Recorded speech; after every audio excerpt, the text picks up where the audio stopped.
Shalom and welcome to the Mitzvah Torah. This year is entitled, Why Do We Not Continue the Minhag in Eretz Yisrael to have Kiddush Friday night in Shul?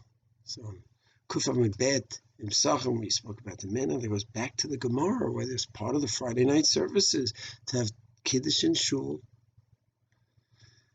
So, on the one hand, you'll say it's obvious why we don't continue in Eretz Yisrael, because it was for the poor people who were eating in the Shul.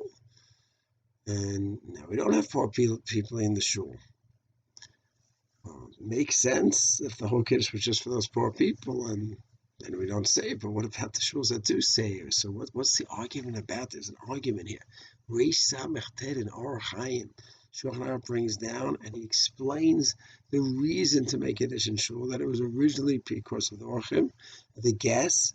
Now there's no guests. Still, you could go ahead and make the Kiddush. What about the fact that Kiddush has to be in the place of a Seudah?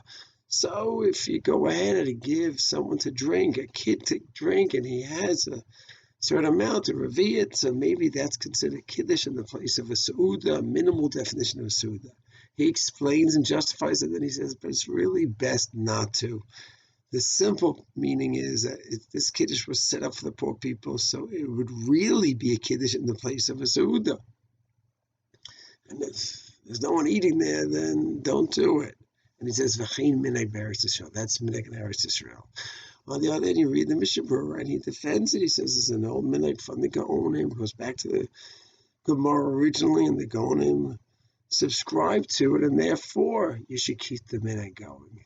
So you have different approaches, and those who do the Chutz La'aretz, that's really the minhag there. Those that don't do it here, that's a justified minhag from the Shulchan Aruch.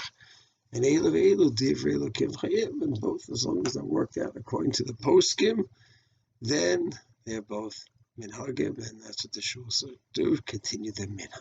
Shalom.